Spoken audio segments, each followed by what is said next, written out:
All right. Before you accept an insurance settlement for damage to your car, think about this. An accident stays on your car's history permanently, whether it was repaired or not. And if you try to sell it, a potential buyer can easily look it up and try to offer you less. That's diminished value. That's value you're entitled to. Value we fight for. Put our experience to work for you. Rollovers, head-on collisions, hit and runs. You name it, we've litigated it. And while insurance companies joke about the mayhem that occurs on roadways, we've seen the real effects. Lost lives, catastrophic injury, cars crushed like soda cans. Wow. And trust us, there's nothing funny about it. If you've been in a crash, count on our experienced attorneys to seek full justice and all the money your case is worth. For a fairer fight, you know who to call. You're watching Good Day Tampa Bay. We'll leave it to the llamas to cause the drama. It's officially been a decade since two llamas What the heck? Sun City, Arizona. Multiple news outlets live streaming the chase. A trio of llamas visiting an assisted living facility escaped during a What the heck was that? Look at that. Now at noon, 65 years ago, Tampa students took a seat for justice and changed history. Today, city leaders honoring their courage. We are live at the site of the iconic Woolworth sit-ins. Also, the new Gabby Petito docuseries getting a lot of people talking, including the family of her killer, Brian Laundrie. And Hollywood mourning a legend, two-time Oscar winner Gene Hackman. What investigators are saying about his sudden passing. From Tampa Bay's #1 news station, this is the Fox 13 News at Noon. Good afternoon. I'm Matthew McClellan in for Linda Hurtado on this Thursday. Black History. With us. We begin in downtown Tampa, where city leaders are honoring a powerful moment in the city's history, marking 65 years since students and community leaders took a seat for justice at the Woolworth lunch counter. Fox 13's Evan Woolworth lunch. Do they still have Woolworths? I don't think so. Woolworth store, and Evan, this demonstration helps shape Tampa's civil rights movement. Yeah, and the message that these folks had for all of us today is to never give up on your dreams and to fight for what's right. Take a look. Let's show you what happened here just a couple of hours ago. 3 people who took part in the sit-ins came to the same place 65 years later, almost to the day. One of them was former State Senator Arthenia Joyner, who sat at the lunch counter at Woolworth's and did not leave until she was served. This section closed. Became known for their nonviolent approach, which inspired similar efforts. Just for that name alone, you shouldn't be eating in there.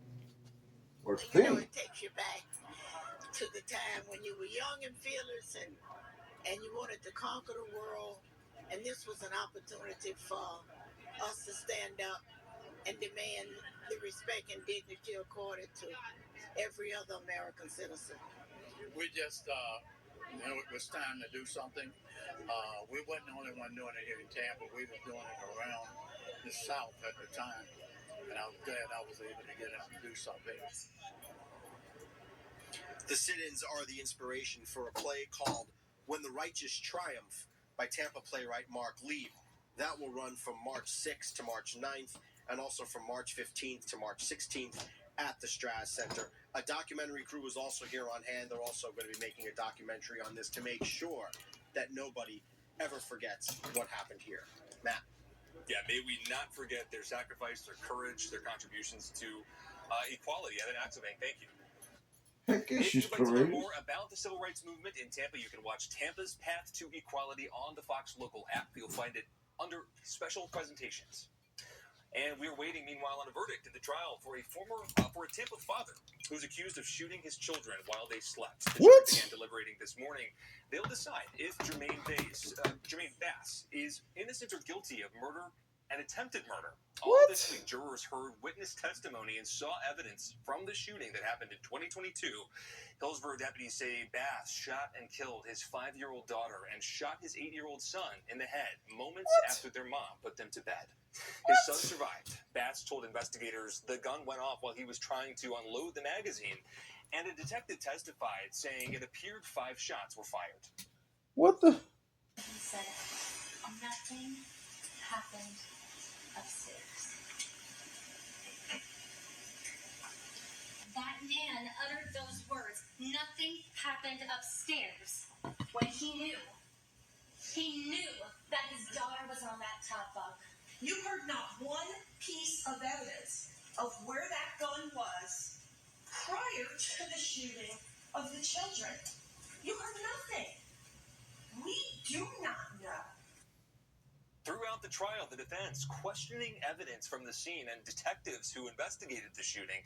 They also claimed evidence was missing throughout this investigation. Bass faces life in prison if convicted. Developing That's in all? Pasco County, a 25-year-old man is dead after fleeing from Pasco deputies overnight. It happened on Mariner Boulevard, just south of Spring Hill Drive. Deputies say the vehicle was undergoing a search as part of an ongoing narcotics investigation.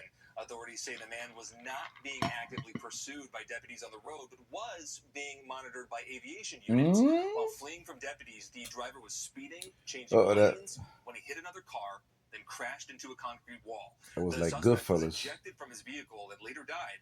The driver of the second vehicle only had minor injuries. And the new Gabby Petito documentary on Netflix has revealed a lot of new details in that murder case. And now, for the first time, the family of Brian Laundrie is speaking out about it. They claim it only shows one side of the story. Fox 13's Kelly Cowan has more on that. The Laundries certainly are not shown in a very flattering light throughout this documentary. And in fact, Gabby's parents, who are featured throughout, make the direct claim that they knew what Brian had done and helped him cover it up. The docuseries, released just last week, has become one of the most popular shows on Netflix. It shares the untold story of Gabby's final days before she was strangled to death by her boyfriend, Brian Laundrie. That fact, as you're about to hear, is not disputed by the Laundrie family attorney. The film includes newly released text messages, including her last communication with her mom, and then later, texts where Brian's mom and sister seem to mock investigators. There are also interviews with FBI detectives who worked the case, and they break down the detailed timeline of Gabby's last hours, as well as the phone records showing a flurry of calls made between Brian, his parents, and their lawyer just after he killed Gabby. Detectives also explain the Laundries wired $25,000 to a criminal defense firm in Wyoming before Brian returned to Florida alone in Gabby's van. You're going to throw $25,000 of your hard-earned cash out on a lawyer from Wyoming? And you're telling me you didn't ask where she was? I'll tell you that right now. I don't think the amount of money they pay your attorney would be for anything less than to represent somebody for murder. The docuseries heavily implies Brian's parents knew a lot more about the murder than they were willing to share with investigators. And in fact, you even see the body camera footage where they refuse to answer any questions for detectives who are looking for Gabby. While the film's director says that they declined to participate in the doc, they're now responding through their own attorney, Stephen Bartolino. In a statement sent to the Today Show, Bartolino said, "The documentary was what we expected. One perspective depicted as the truth as seen through their lens. The documentary contained many inaccuracies, incorrect juxtapositions of timelines and misstatements and omissions of fact, perhaps deliberate to capture their truth, perhaps due to simple error." He went on to say, "We all know Brian took Gabby's life, and Brian then took his own life as well. Let the parents of both Gabby and Brian mourn and remember them in peace." Christopher and Roberta Laundrie have never faced criminal charges, but they have since settled a civil lawsuit with the Petito family that accuses them of interfering with the search for Gabby. In the Fox 13 newsroom, Kelly Cowan reporting. 12:07 on this Thursday, and today Hollywood and movie lovers remembering two-time Oscar winner Gene Hackman. The sheriff's office in Santa Fe, New Mexico says the beloved actor, his wife, and their two dogs were found dead inside their home yesterday afternoon. They don't suspect foul play. Fox's Brian Yennis looks back at Hackman's remarkable career. Life is up there. And life always matters very much. He was admired by his peers and beloved by moviegoers. Eugene Alden Hackman was born January 30th, 1930 in San Bernardino, California. He grew up in Danville, Illinois with his maternal grandmother. Hackman dropped out of high school at 16 and lied about his age to join the Marines. He served in China, Japan, and Hawaii for 4.5 years. While in the military, he worked as an announcer on Armed Forces Radio. In 1951, Hackman made his way to New York, hoping to become an actor. He got his start on stage in The Curious Miss Carroway at the Pasadena Playhouse School. In 1958, he made his first appearance on the New York stage in Chaparral. 3 years later, Hackman made his feature film debut with a small non-speaking role in Mad Dog Call. His Broadway debut came in 1964 with Any Wednesday, followed by his first major film role in Lilith. Hi, Popeye's here. Hackman's breakout role in 1971's The French Connection earned him his first Academy Award for Best Actor. He went on to play Lex Luthor, Superman's arch nemesis, in several films. Hackman also appeared in Reds, Hoosiers, and No Way Out. In 1993, Hackman won his second Oscar for Best Supporting Actor as a gunslinger turned lawman in Unforgiven. What interests me about acting is that somewhat common characters put in uncommon situations. And what do you do? How do you react to certain things, given that you're a common man? Wendell Roar. No overdue pleasure. In 2003, Hackman starred in the legal thriller Runaway Jury, where he got a chance to act with his longtime friend, Dustin Hoffman. The following year, he appeared as the former president in the comedy Welcome to Mooseport. After stepping away from acting in 2008, Hackman wrote several books and continued painting, which he had said was one of his hobbies. Hackman had 3 children with his first wife, Faye Maltese, before getting divorced in 1986. He remarried in 1991. With over half a century in the public eye, Gene Hackman will be remembered for his intensity, charisma, and magnetism.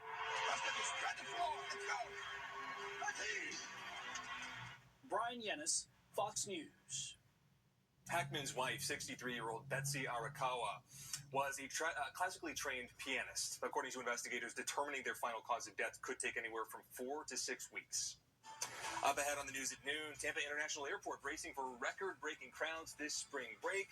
The day is expected to see more than 100,000 passengers, and what travelers need to know, that is next. But first, let's check in with meteorologist Jim Weber. Hey, Jim. Hey there. Well, we've got another beautiful-looking day. We've got mostly sunny to partly cloudy skies. These temperatures, they're warming up pretty quickly. We're currently sitting in the mid-70s here in Tampa, 74 degrees. You see just a few scattered clouds overhead right now. And as we continue through the afternoon, just some scattered clouds and warm temperatures, a pleasant night for tonight. We actually have a couple of cold fronts over the next several days. We'll tell you what all that means coming up in just a few minutes. Hey, Mike, we talking about cookies? Not today, buddy. We're talking about hurricanes and windows. We got lucky when it came to Hurricane Irma. And Hurricane Michael became a Category 5 in less than 36 hours. So instead of worrying about boarding up your windows, be prepared with weather-tight windows. And how do you know you can trust us? Most companies require 50% down. WeatherTight, you can put no money down, pay at installation, or even use one of our interest-free programs. Don't react to a hurricane. Prepare for one with PGT and WeatherTight windows. Rollovers, head-on collisions, hit and runs, you name it, we've litigated it. And while insurance companies joke about the mayhem that occurs on roadways, we've seen the real effects. Lost lives, catastrophic injury, cars crushed like soda cans.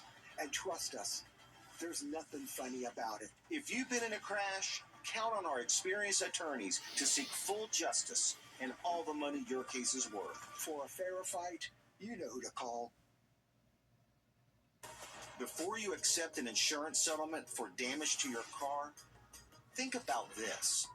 An accident stays on your car's history permanently, whether it was repaired or not. And if you try to sell it, a potential buyer can easily look it up and try to offer you less. That's diminished value. That's value you're entitled to. Value we fight for. Put our experience to work for you. After an accident, you may have an x-ray that looks normal, but you're still in pain. That's because soft tissue injuries, like sprains and tears, don't show up on x-rays. And if an insurance company doesn't see it, they may not believe you're hurt. When they don't take your pain seriously, we fight back. We know doctors who are experts in diagnosing soft tissue injuries. They can help us prove that your pain is real, and we'll seek to get you paid for all of your future medical expenses. Fairer and fairer. Well, it's officially here. Tis the season for spring break. At Tampa International Airport gearing up for a busy month of March into April when they're expecting to welcome a record 3.3 million passengers. Fox 13's Ariel Placencia joins us live from the airport. And Ariel, in the airport's eyes, spring break is basically like a holiday here in the Bay Area. Yeah, that's right, Matt. So airport officials called this their Super Bowl, except it's not one game played on one day. We're talking about the next 5 weeks starting this Saturday in a time period that the airport called a, quote, all-time busiest spring break.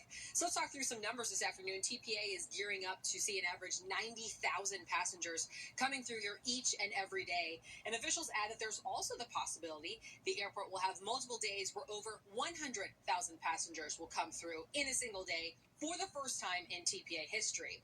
I should add that last spring break, they didn't have any days where over 100,000 passengers came through. Now, unfortunately, we have seen some recent airline incidents reported in the news lately. Nothing here locally, but airport officials here are aware of what's happened, and they reassured passengers today. As the aviation authority, we're in charge of the facilities. So safety is number one for us, safety and security. We have drills, contingencies. We have a fantastic Count Chocula over here talking about safety. Count Chocula. Oh. Now, if you've been to the airport recently, you know there's still a handful of ongoing construction projects here. Crews are still working to replace those shuttles at Airsites A and C. Yeah, so at those Airsites, and even at Airsite E sometimes, officials added, only one shuttle could be running, which might slow you down a little bit. So just something to think about as you plan ahead for your trip. Now, earlier this week, we also told you about the new security